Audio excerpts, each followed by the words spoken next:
Ladies and gentlemen, might I introduce to you Jack, no middle name, Reacher.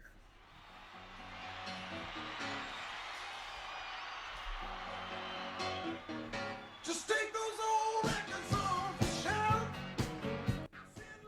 Now I know it's a little unfair to show this scene since it was shot 14 years before the first Jack Reacher novel was even written. Yet this scene seems to be what most Reacher fans fall back to in saying that Tom Cruise was not the right person to play Jack Reacher. And I get it though. And I was also a bit skeptical of Tom playing Jack as well. But I was unsure why I was skeptical.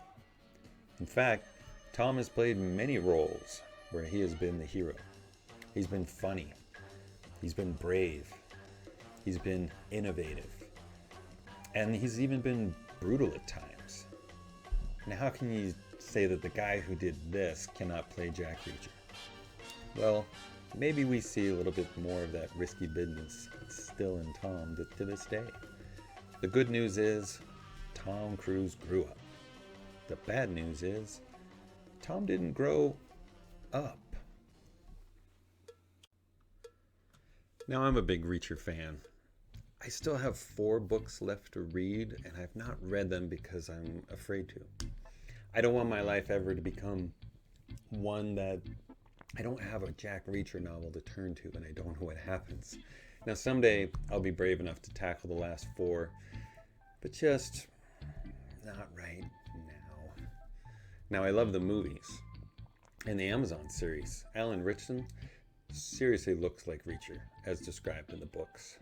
In fact, I have a picture of him sitting down, and he is actually the same size as Tom Cruise, standing up. Okay, well, that's really not a fair picture, but check this one out. Malcolm Goodwell, who plays Oscar Finley, is actually the same size as Tom Cruise at 5'7". So this gives us a better comparison.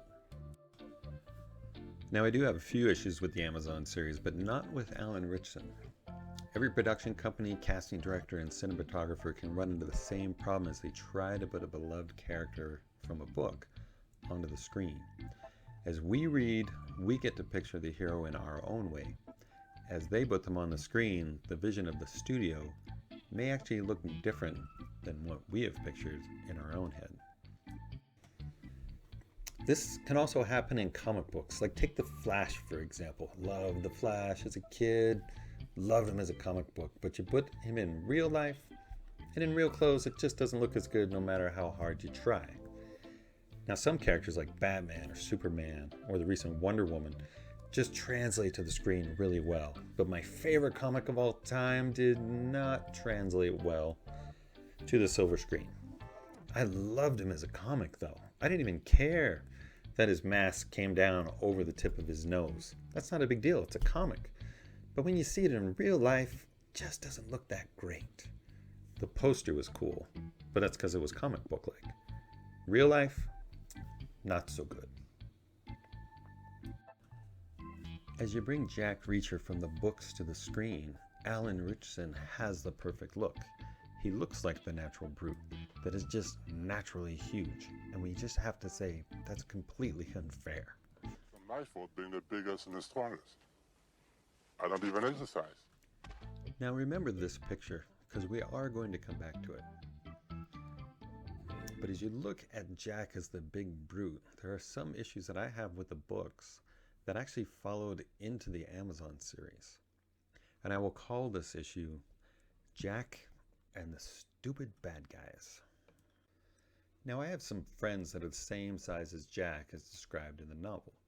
And for some reason, every once in a while, they'll have some stupid punk who wants to prove his manhood with them. But I also have some other friends who have never had that happen before. With just one look, they can deter anyone from a fight. Now, what I'd like to do is look at a scene from the Amazon series where the cinematographer struggled to convey Jack's peril, and it just makes the bad guys look stupid.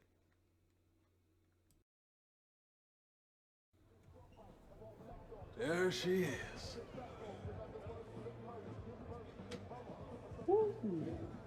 She ready. Now, as you can see in this shot, the bad guy can actually see Jack on the top bunk, the top left of your screen, but for some reason, they just take no notice of him.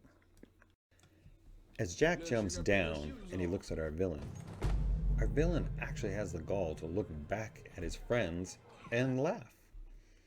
Now I understand that Jack is in prison and the bad guy has people behind him, yet the bad guy's also in a tight spot and it's just him and Jack. The first shot kind of gives us an idea that this might be a fair fight, but that only lasts a small moment, about as long as this shot. The next shot is this, and it gives us the same feeling for the bad guys that we had in this shot of Marty. Marty is the one that's in peril in this frame. Jack is not in peril. In fact, he's barely even on the screen, making him look even larger compared to our so-called villain, who still has an inch to go before he'd be out of the shot. Remember this shot from The Princess Bride? Now, who is in peril here? I'll tell you one thing. It's not Andre the Giant. So why do bad guys look up to Jack and say stupid lines like this? Do you know who you're talking to? Now, who is Jack talking to at this moment? Jack doesn't care. And as an audience, neither do we. That's not the question that we were asking ourselves at this point of the story. Now, every screenwriter of either a story or a movie need to always anticipate the questions that the audience will have in their heads and to be able to answer those questions in very satisfying ways. The questions are what make us sit on the edge of our seat as we want to know what will happen next. But if the story fails to produce satisfying answers to those questions, the audience unfortunately just tunes out. 2. Unfortunately, in this scene, we already knew what was going to happen next. Jack was going to beat the guy up. And the look on the face of the bad guy on the bed does nothing to explain why he had the other look on his face as he was laughing with his friends. The look on this face is not what the audience wants to ask. Is the guy dead? We don't want to have concern for the bad guy. We want to have amazement for our hero. Since Jack was not really in any real peril, we're not really amazed. This is one of the issues that I have with Jack being so big. The bad guys are never really around the same size that he is. So as an audience, as I'm reading or as I'm watching, I start asking the question, what is your problem? Can't you see? This guy is way bigger than you. All right, now let's move on. Let's compare two scenes, one from each show. They both have the same elements, and we will see which one brings the Reacher that we love from the books to the screen. Now here's Jack walking from a building. And here's Jack walking from a building. The bad guys start to close in. There's a little bit of banter about Jack's character. What kind of bullshit you bring into our town? You still think you're funny now, creep? They talk about the odds. There's 4 of us. Are you kidding? It's 5 against 1. One of you's got to drive to the hospital. Jack corrects him. It's 3 against 1. Now let's watch this scene continue in the Amazon series.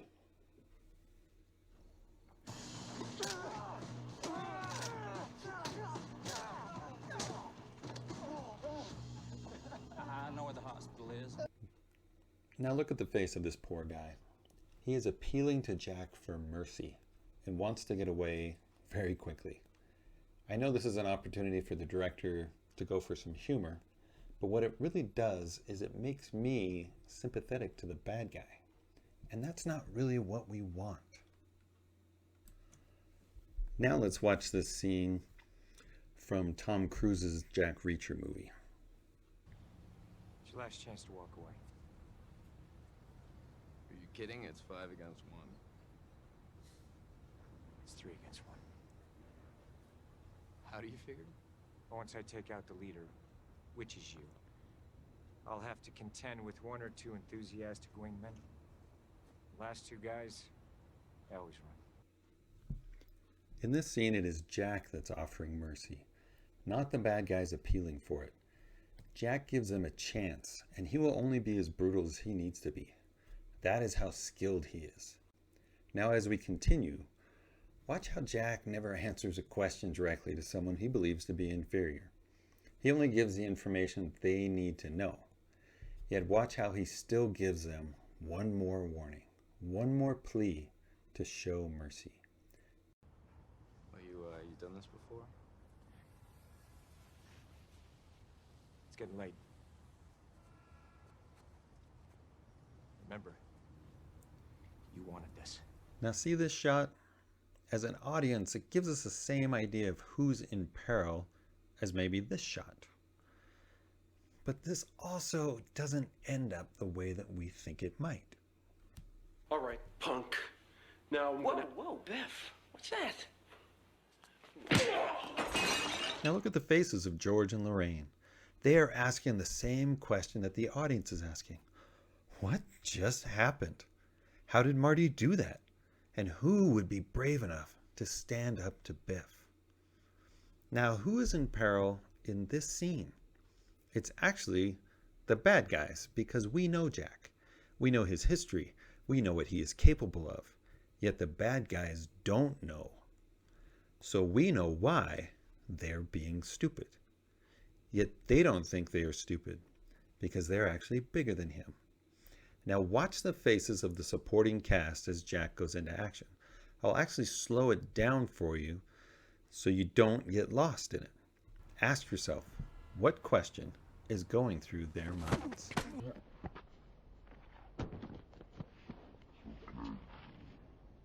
You're okay. Get up. I love this camera angle right here. That is Tom Cruise at 6'5", 250 pounds. And Sandy's face says the same thing the audience is thinking. What just happened? This is similar to George and Lorraine, yet very different from Hubble's face of, is this guy still alive? Now as Sandy asks that question, what just happened? The audience now sits forward in their seats. So let's continue. Okay. Now we know who's who. Let's get this done.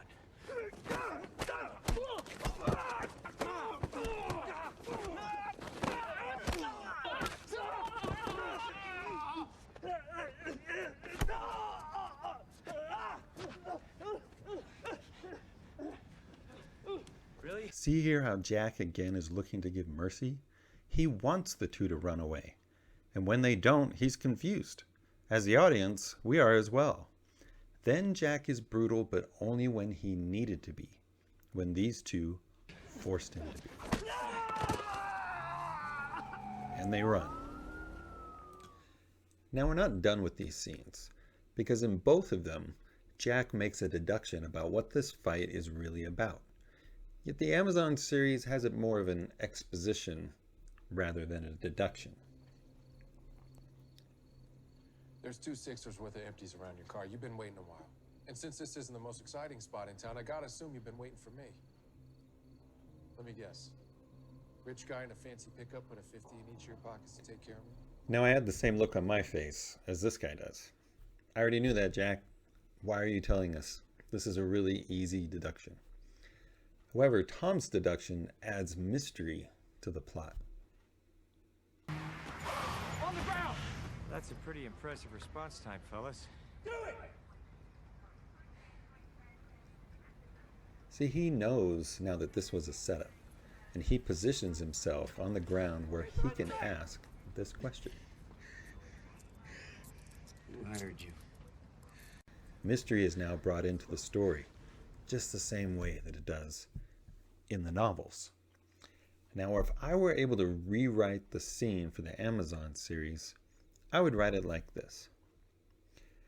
Hey fellas, I know why you're here. A rich guy in a fancy truck, right? Look, I don't want to hurt you, but I also can't have you to continue to get in my way. You don't want to be hurt, but if you don't attempt to do what you are hired to do, you will get in more trouble or get sent after me again. So I tell you what, let's do each other a favor. 3 of you can punch me with the hand that you would rather have broken. so you can be out of the game and be out of my way. There's 4 of us here. One of you's got to drive to the hospital. Ooh.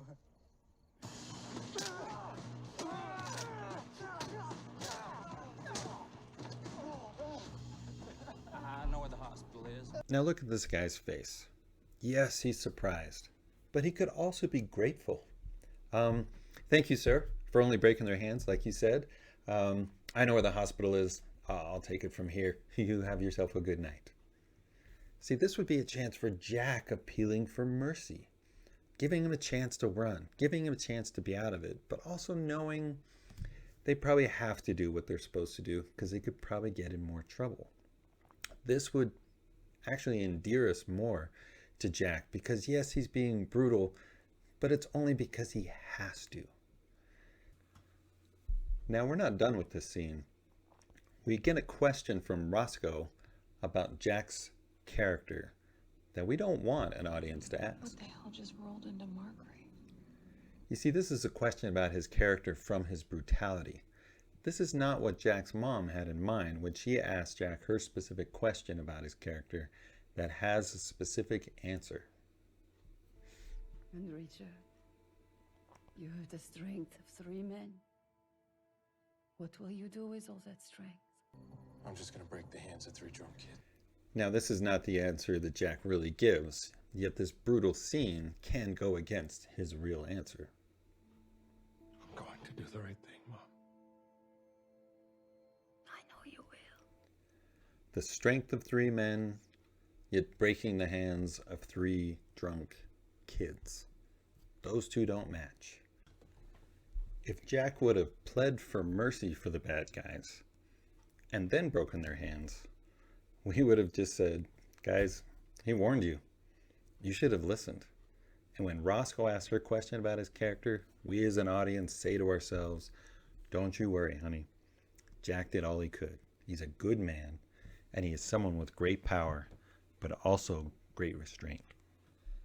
Now, as a Jack Reacher lover, there were 2 main things that needed to come from the books to get onto the screen. And it makes sense to me that the Amazon writers missed the first one. Even Kobe Bryant says it's hard to understand. In an interview with Kobe, he was asked what he sees when he watches Steph Curry play. And I want you to apply his response to the skill and character of Jack Reacher. I see a calmness about him. I see a calmness about him, and I think it's something that a lot of players don't understand. I think the fans, it's very hard for the fans to really understand what I'm saying, because most players don't get it. But there's a serious calmness about him, which is extremely deadly, right? Because he's not up, he's not down, he's not contemplating what just happened before or worrying about what's to come next. He's just there. And when a player has the skills and has trained himself to have the skills to be able to shoot, dribble, left, right, etc., and then you mix that with this calmness and poise, then you have a serious problem on your hands. And so when I watch him play, that's what I see.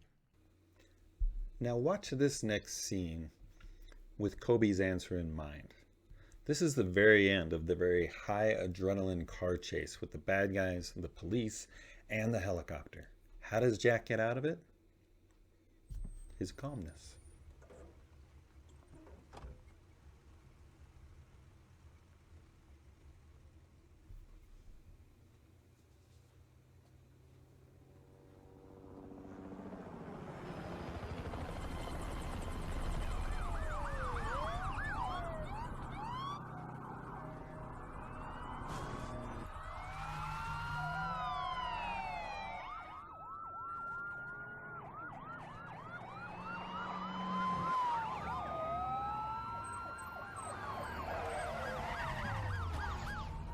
Notice that no words were used in this scene, but the people knew how to respond and help. And why did they help? It just looks like he knew what he was doing. They responded to his calmness. Not up, not down. He was just there. The second characteristic that needed to come from the novels is what every writer wants to achieve. And Lee Child did it. He created a loved character that connects with something in his audience. Something the audience wants in themselves, and that character either fulfills that fantasy or lives that shared value. The shared value that Jack has that his audience connects with is this. I'm going to do the right thing, Mom. I know you will. Every Reacher fan loves that Jack is not afraid to do the right thing and help. When we see something going on, we want to do something about it. But sometimes we don't know what to do, or we're afraid of what may happen to us if we do intervene. Jack sets the example for us to do good and to help. And this is one of the best ending scenes for a Jack Reacher movie. James is talking about all the characteristics of Jack that he is afraid of. But they are also the same characteristics that protect the woman at the back of the bus.